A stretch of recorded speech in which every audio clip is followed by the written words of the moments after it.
रुक करेंगे आज की बड़ी खबर की ओर।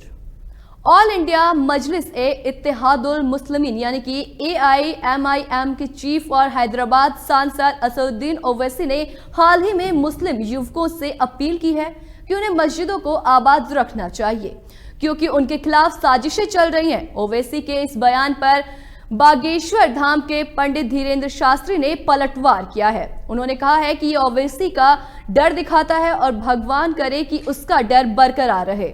ओवैसी डरपोक और निर्दयी बाबा बागेश्वर बोले, हम मस्जिदों पर मंदिर नहीं बनाना चाहते। AIMIM चीफ असदुद्दीन ओवैसी के मस्जिदों को लेकर दिए बयान पर बागेश्वर धाम के पंडित धीरेन्द्र शास्त्री ने कहा है कि हमको मस्जिदें तोड़कर मंदिर नहीं बनाना, जहां हमारे मंदिर थे वहां हम मंदिरों का पुनर्निर्माण करना चाहते हैं। एक समाचार एजेंसी से बात करते हुए धीरेन्द्र शास्त्री ने कहा, ये उनके यानी कि असदुद्दीन ओवैसी के भीतर का डर बयां कर रहा है कि वे कितने कमजोर हैं और कितने निर्दयी हैं। अगर हमें मस्जिदें तोड़कर मंदिरों को बनाना होता तो पुजारियों ने ही मस्जिदों की जगह मंदिर बना दिए होते। उन्होंने कहा, हमें मस्जिदों पर मंदिर नहीं बनाना है, जहां हमारे मंदिर थे वहां हमें मंदिरों के पुनर्निर्माण करवाने हैं।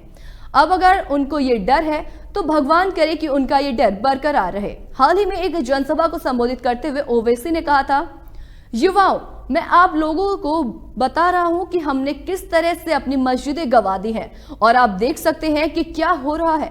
क्या आपके दिलों में दर्द नहीं है? उन्होंने आगे कहा, जिस जगह पर बैठकर हमने 500 सालों तक कुरान की तिलावत की, आज वो हमारे हाथ में नहीं है।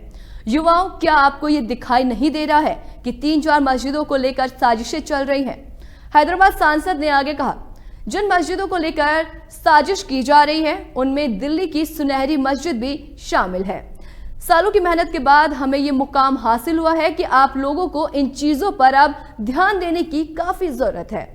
ओवैसी ने मुस्लिम युवाओं को अलर्ट और एकजुट रहने को भी कहा। उन्होंने कहा कि मस्जिदों को आबाद रखो, ये भी हो सकता है कि इन मस्जिदों को हमसे छीन लिया जाए। एकता ही ताकत और एकता ही रहमत है। AIMIM प्रमुख और हैदराबाद सांसद असदुद्दीन ने पहले यानी कि सोमवार 1 जनवरी को मुस्लिम युवाओं से केंद्र सरकार के जरिए की जा रही गतिविधियों से सावधान रहने की भी अपील की थी। इसके आगे उन्होंने कही कि युवा मुसलमानों को सतर्क और एकजुट रहना होगा, अपना समर्थन और ताकत बनाए रखे। बाबरी मस्जिद को लेकर असदुद्दीन ओवैसी ने कहा कि जिस जगह पर पिछले 500 सालों से कुरान पढ़ी जाती थी वो जगह अब उनके हाथ में नहीं है।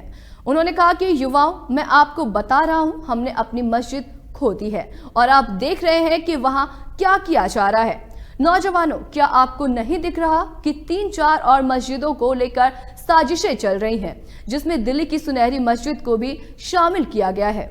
ओवैसी के इस बयान के बाद बीजेपी उन पर हमलावर हो गई है। ओवैसी का ये बयान ऐसे समय पर आया जब राम मंदिर की प्राण प्रतिष्ठा होने वाली है।